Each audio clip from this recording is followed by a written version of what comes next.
As-tu déjà eu l'impression de la poursuivre, envoyant message après message, mais ne recevant en retour que des réponses distantes, ou pire encore, du silence? Et si je te disais que la clé pour qu'elle ait envie de t'envoyer des messages et de t'appeler chaque jour ne réside pas dans le fait d'envoyer le message parfait ou d'être toujours disponible, mais dans quelque chose de bien plus profond, enraciné dans la sagesse ancestrale du stoïcisme? Dans la vidéo d'aujourd'hui, je vais te révéler comment un changement d'état d'esprit inspiré par la philosophie stoïcienne peut inverser la situation et la pousser à te contacter. Il s'agit d'exploiter le pouvoir du silence, de la retenue et du contrôle émotionnel, non pas comme une tactique, mais comme un mode de vie. C'est ainsi que tu deviens l'homme auquel elle ne peut s'empêcher de penser, celui dont elle attend impatiemment des nouvelles, celui dont elle vérifie constamment le téléphone en espérant un message. Reste avec moi, car à la fin de cette vidéo, tu sauras exactement comment te positionner dans son esprit comme quelqu'un à qui elle ne peut résister et qu'elle a envie d'appeler et de contacter chaque jour. Premier, crée la culture que tu veux. Attends-tu simplement à côté de ton téléphone en espérant qu'elle te contacte? Si c'est le cas, tu abandonnes tout ton pouvoir. La vérité, c'est que beaucoup d'entre nous tombent dans le piège de la réaction plutôt que de la création. On attend qu'elle fasse le premier pas, puis on se frustre quand elle ne le fait pas. Mais si je te disais que la clé pour qu'elle te contacte chaque jour ne réside pas dans le fait de la poursuivre, mais dans la création d'une dynamique où elle veut naturellement te contacter? C'est là que la magie opère. Et tout commence par la création de la culture que tu veux dans ta relation. Imagine la différence si, au lieu d'attendre passivement qu'elle t'appelle, tu lui montrais ce à quoi ressemble une communication saine et constante. Tu fixes le standard et elle commencera naturellement à suivre. Tu pourrais penser, mais est-ce que ce n'est pas manipulateur? Pas du tout. En réalité, c'est l'art de montrer l'exemple, un principe fondamental du stoïcisme. Prenons un exemple concret. Tu fréquentes une femme depuis quelques semaines et tu remarques qu'elle ne t'écrit que de temps en temps et souvent de manière brève. Plutôt que de te plaindre ou de prendre tes distances, tu décides de prendre le contrôle de ce que tu peux contrôler, ta propre communication. Tu commences à envoyer des messages réfléchis et engageants qui la font sourire. Tu prends des nouvelles, non pas avec une énergie de besoin, mais avec une curiosité sincère sur sa journée. Tu lui dis des choses comme « Je pensais à cette histoire drôle que tu m'as racontée, ça m'a fait sourire aujourd'hui ». Ce que tu fais ici, c'est instaurer un ton, lui montrer ce que cela fait d'être en contact avec quelqu'un qui se soucie d'elle sans être collant. Avec le temps, elle commencera à adopter ce comportement. Tu ne te contentes pas d'attendre qu'elle t'écrive. Tu crées une atmosphère où elle se sent à l'aise et excitée à l'idée de te contacter. Pourquoi? Parce que cela lui fait du bien. C'est chaleureux, sécurisant et constant. Modélise, ne reflète pas. Voici une situation que nous avons tous vécue. Tu es intéressé par elle, mais tu joues la sécurité, tu calques son énergie, tu attends qu'elle prenne l'initiative. Tu as peur de paraître trop enthousiaste ou de te blesser si elle ne s'investit pas autant. Mais que se passe-t-il si vous faites tous les deux cela?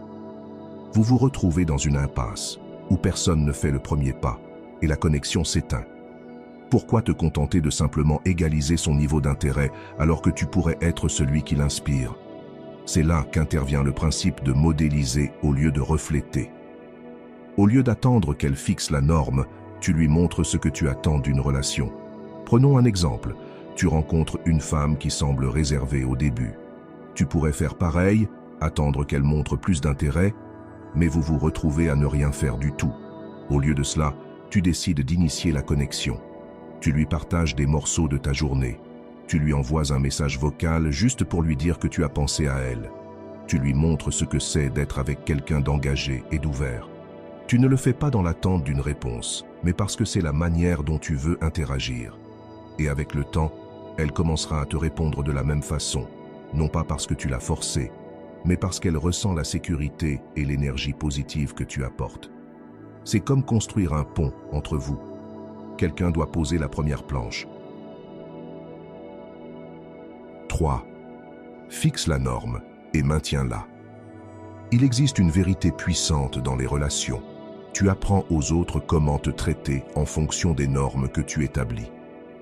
Si tu te présentes constamment avec de l'effort, de la gentillesse et de l'attention, mais qu'elle ne t'accorde que des réponses tièdes, il est temps de faire un pas en arrière. Ce n'est pas une question de jouer à des jeux ou de manipuler son comportement, mais de respecter ton propre temps, ton énergie et ta valeur. Lorsque tu fixes une norme et que tu la maintiens, tu communiques quelque chose d'important. Tu te respectes assez pour ne pas te contenter de moins.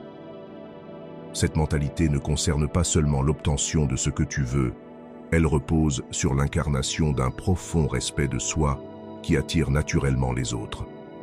C'est un enseignement fondamental de la philosophie stoïcienne.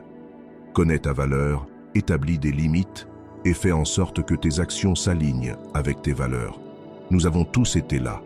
Tu apprécies vraiment quelqu'un, alors tu mets plus d'efforts. Tu lui envoies des messages chaque matin, tu planifies des rendez-vous attentionnés et tu fais tout pour lui montrer que tu tiens à elle. Mais au bout d'un moment, tu remarques qu'elle ne suit pas ton rythme. Peut-être que ses réponses sont courtes ou qu'elle ne te contacte que lorsque c'est pratique pour elle. Il est tentant de continuer à donner en espérant qu'elle finira par voir ta valeur et réciproquer. Mais voici la dure vérité. Quand tu continues à donner sans recevoir le même niveau d'effort en retour, tu lui apprends qu'il est normal de te donner moins. Tu établis une norme où elle n'a pas à faire d'efforts, et au lieu de susciter de l'attraction, cela mène souvent à la frustration et au ressentiment. Créer un sentiment d'absence. Voici quelque chose que beaucoup de gens ne comprennent pas au début des rencontres. Ils pensent qu'être constamment disponible, toujours prêt à répondre à la vitesse de l'éclair, est une méthode infaillible pour la conquérir. Mais voici la réalité. Si tu es toujours là, toujours à entrer en contact, tu laisses peu de place pour qu'elle veuille te contacter elle-même. Sans le réaliser, tu risques d'étouffer la connexion même que tu essaies de créer. Il y a un changement subtil mais puissant qui se produit lorsque tu crées un sentiment d'absence. Il s'agit de trouver l'équilibre entre être présent et lui donner l'espace nécessaire pour remarquer le vide en ton absence.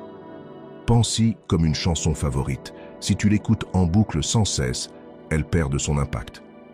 Mais lorsque tu fais une pause et que tu y reviens, tu l'apprécies encore plus. Le même principe s'applique aux relations. Imagine ce scénario.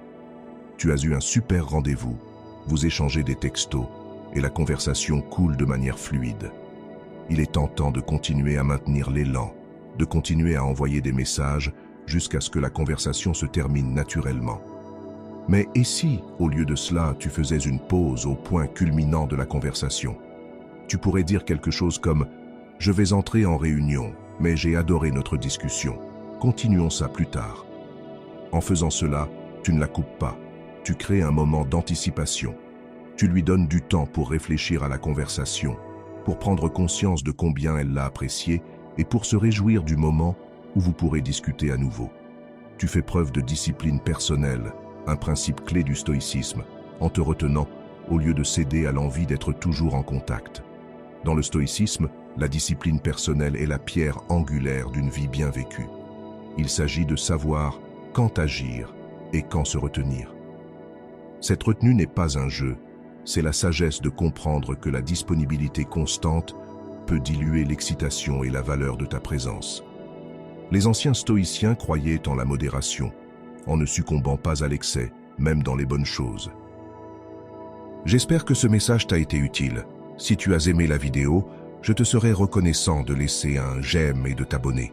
Si tu te retrouves sans mots, écris simplement « Je valide » pour montrer que tu fais partie de la minorité qui a suivi la vidéo jusqu'à la fin. Merci beaucoup pour ton attention et à la prochaine.